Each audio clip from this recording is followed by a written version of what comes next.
welcome to the Rob Burgess Show. I'm, of course, your host, Rob Burgess. On this, our 61st episode, our guest is Lynn Walsh. You first heard Lynn Walsh on episode 49 of this podcast. Lynn Walsh is an Emmy Award-winning journalist who has been working in investigative journalism at the national level as well as locally in California, Ohio, Texas, and Florida. Currently, she leads the KNSD investigative team at the NBC TV station in San Diego, California, where she is the Investigative Executive Producer. She is the national president for the Society of Professional Journalists and also serves the journalism organization as a member of SPJ's FOI and ethics committees. Lynn was also selected to represent SPJ on the Freedom of Information Act Advisory Committee, where she works to recommend changes to help improve the FOIA process. Prior to working in California, she was working as data producer and investigative reporter for the EW Scripps National Desk, producing stories for the 30-plus Scripps news organizations across the country.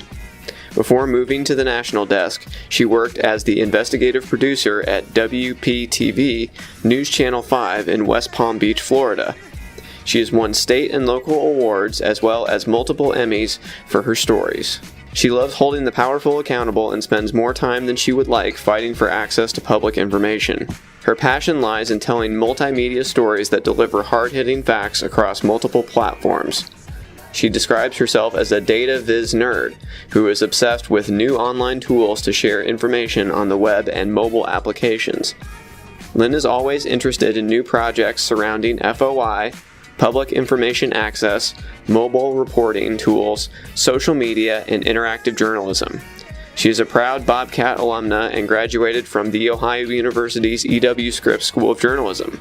And now on to the show. Hello? Hi, is this Rob? Yeah. Hi, Rob. It's Lynn. Sorry, I was caught up on the other line for a second. Oh, that's okay. That's fine. I'm glad we finally connected. Yes, absolutely. Cool. Well, thank you so much for coming back on the show. I really appreciate it. Yeah, and how long? I just want to check timing. I only have to 11:30. Is that okay? Yeah, that's fine. That totally works for me. Okay. So I'll get right into it then. So you recently visited South Korea. What was the reason for your visit, and kind of what did you see as the state of the freedom of the press there when you were there? Yes, so I was there in South Korea, invited by the Journalists Association of Korea. SPJ has had a partnership with them in the past where, similar to like a journalism exchange program, I guess I would describe it, where we would bring journalists from their organization here to the U.S. Then some journalists from the U.S. would then go to South Korea. They also had a journalism conference around that time that they invited us, so we attended that. The prime focus of the conference was talking about and exposing some of the journalists there to what Korea is hoping will become South Korea is hoping will become a peaceful peninsula.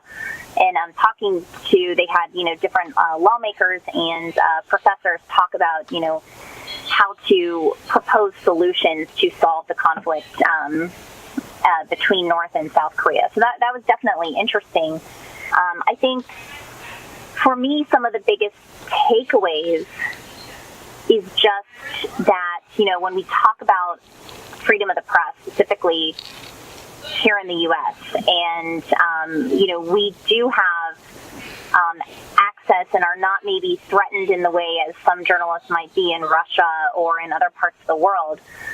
It's still, though, important that when any little tidbit or any little chance of freedom for the press or freedom of speech is taken away, it's so important to fight back, because that has just repercussions or possibilities of repercussions all around the world. And it's something that I think, talking to some of these journalists, you really realize that even though the U.S. may not be the best when it's ranked in different ratings and that kind of thing, it really still is considered the gold standard. And if we let that standard fall, it could really be detrimental around the world in other countries. Well, and if other countries see us not holding up our end of the bargain, it makes it harder for people within those countries to advocate for their own rights, because they don't have us to point to as an example anymore. So. Absolutely. But anyway, you also traveled to Israel, and what can you tell us about that experience? Yeah, so Israel was a similar, I was invited to speak at a conference they were having. They have a conference every other year where they invite journalists from all around the world to talk about freedom of the press. Specifically, the panel I spoke on was government, friends, or foes. And it was interesting. There was a journalist from Russia there, a journalist from Israel, and, you know, to me, it was eye-opening because we, again, are in the U.S. dealing with actually very similar issues that they are dealing with in Israel, in the sense that their politicians, more often than not, are going straight to Twitter or, in their case, YouTube, in delivering their comments, talking directly to the people, which is not necessarily a bad thing. And it's great that, you know, people can communicate directly with these top officials. But what you are seeing, though, is then that the journalists themselves or the public are not allowed access to ask questions. They're being funneled through public information officers. They're never, you know, maybe getting straight answers. So very similar issues that we are seeing in the U.S., they're also experiencing in Israel. Wow. That's really interesting. So in April, President Donald Trump's chief of staff, Reince Priebus, told ABC News that they are looking at opening up libel laws. Now, that's obviously a concerning statement, but at the same time, that's not really theirs to change. It's mostly court decisions. Am I right? Yeah, so I mean, there are things. It's an interesting balance, you know, for SBJ, because obviously when we hear things like this or a member brings something like this to our attention, you are concerned. You want to raise awareness as to why this would be, a bad thing to do. You want to talk about the importance of freedom of the press, how it is a right, you know, that's guaranteed in this country. But also you want to add the context and not get so alarmed or raise the alarm, because you want to ask, okay, could they really do this? And if so, what would it look like?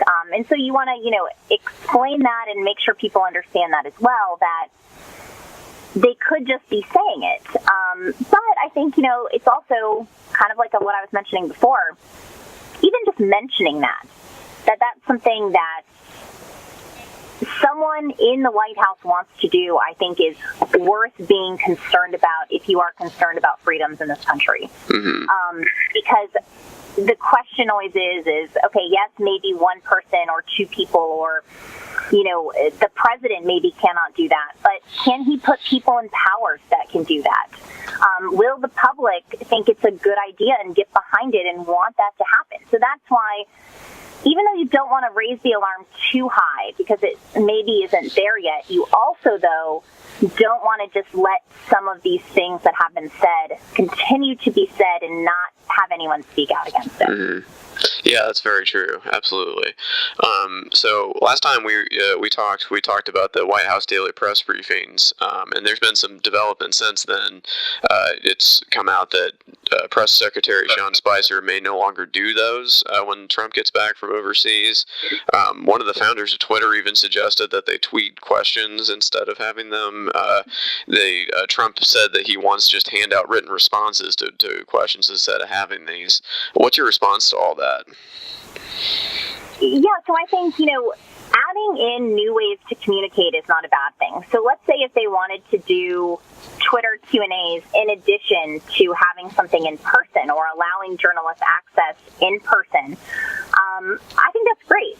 Adding that kind of access is, again, it's not a bad thing. I think if you start doing some of this instead of in-person meetings, instead of in-person access, I do think that's where we do have a problem, and we do want to stand up and really push back, because it's just like with anything, these are public officials.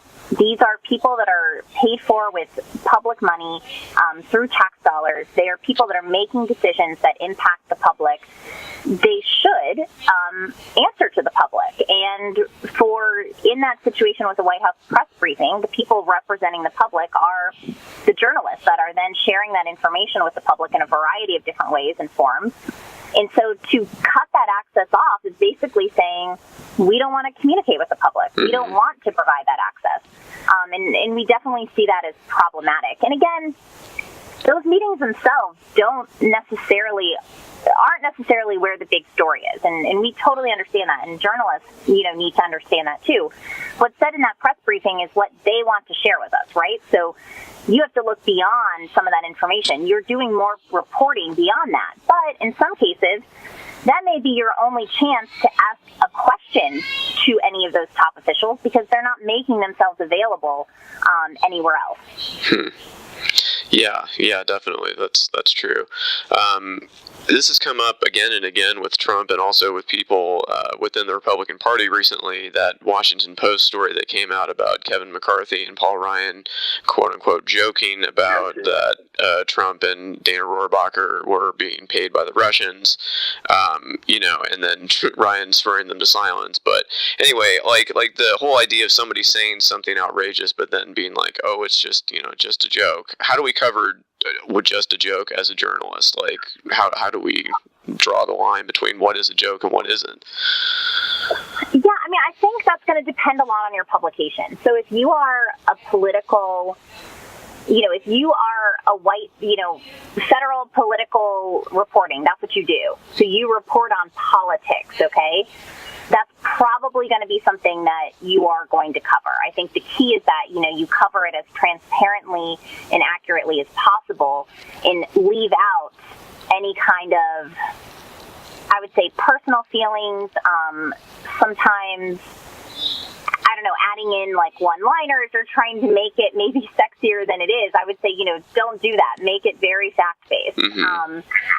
Now, if you're working at a local news station, like I do, in San Diego, that's going to be maybe not a top priority for coverage. Does that make sense? Like, that's not, we don't cover maybe the political, and it depends, again, what the level is. But in some cases, if it is just a politician joking about something that maybe doesn't potentially impact where you are, the people you are covering, then you may not be covering it in the same way that a political reporter may. That's interesting. Yeah, I hadn't thought about that, but that's totally true. I can think of a lot of local officials that if they were on a national stage, they'd probably get picked apart for every little thing. But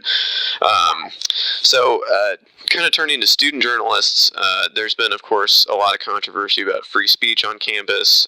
We've had some incidents where student journalists have been stifled. There was that professor at the University of Missouri that was fired after she tried to, sick people on the press, and there was on the other side of the political spectrum, on the conservative side, there was a journalist in the Portland Vanguard that was fired for tweeting a video of a Muslim panelist saying apostates would be killed in some Islamic countries.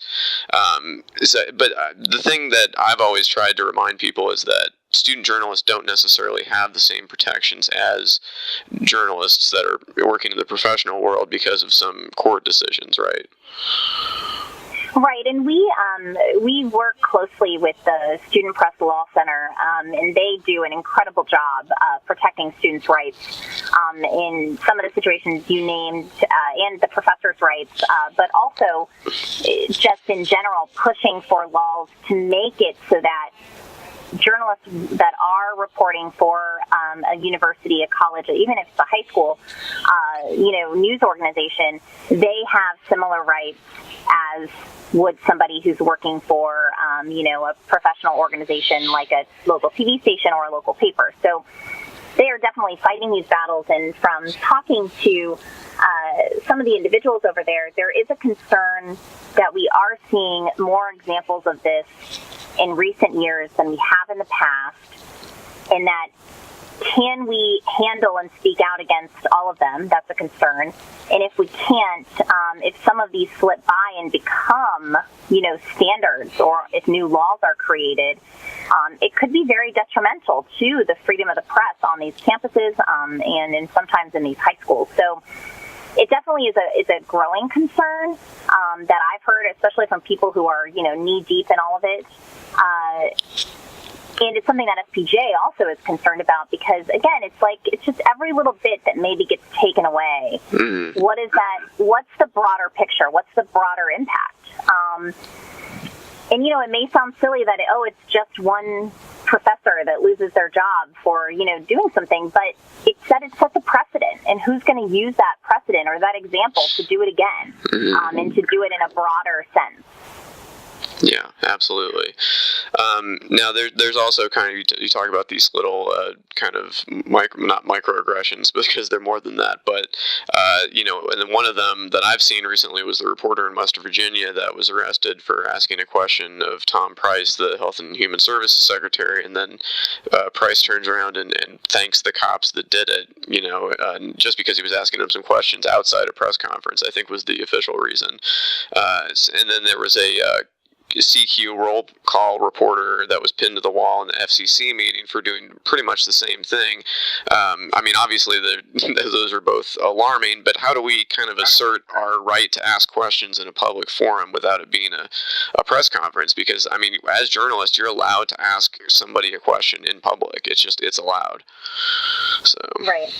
Yeah, I think, the first thing that we can do is, one, support these journalists who have found themselves in these situations, and that's something that the Society of Professional Journalists is doing. The National Press Club has really jumped in and sort of led the fight for the gentleman there with the FCC issue. And you're seeing other organizations as well, the Committee to Protect Journalists, Reporters Committee for Freedom of the Press. So we're really all trying to work together that when we hear of instances like this, that we get involved as early as possible, and whether that's, funding their legal fight, trying to push to get charges dropped, bringing it to the attention of the public. I think, and as journalists, we need to support them as well by sharing those stories, talking about that. If there aren't instances like this, I think it's always good to make sure you know your rights and to, professionally and respectfully, make sure that you're sticking to those rights. And even if it's just a simple thing like you're on a public sidewalk, or yes, you're in a public building with a camera,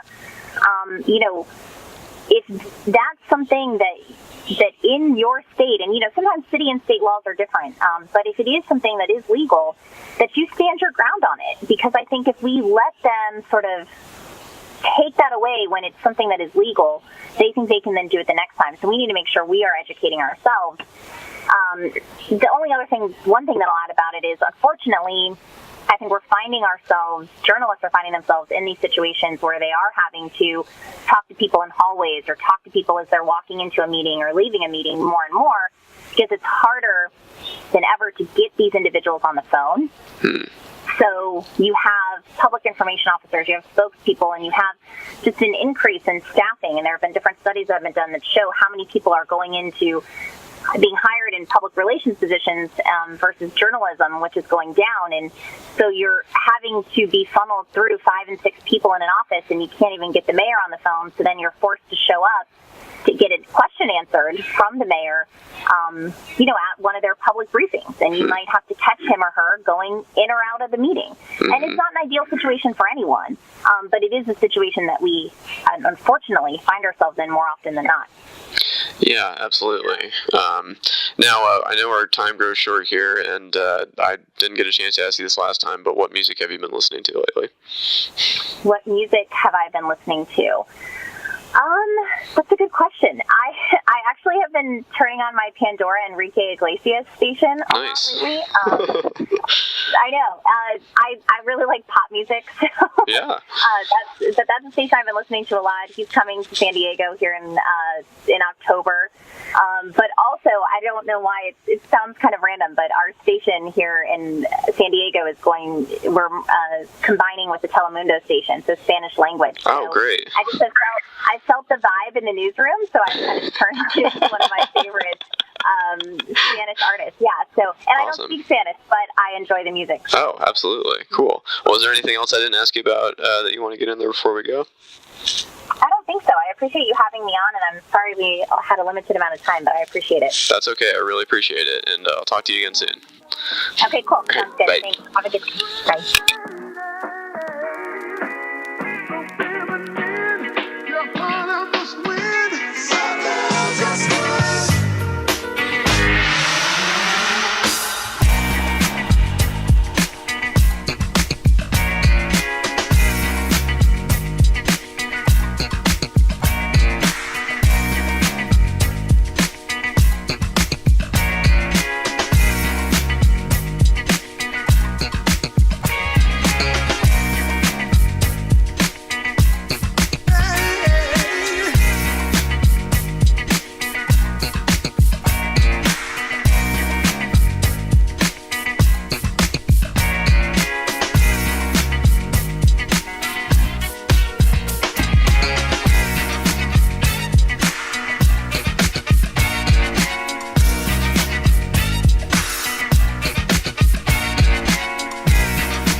If you enjoy this podcast, there are several ways to support it. I have a Patreon account, which can be found at www.patreon.com/Rob Burgess Show Patreon.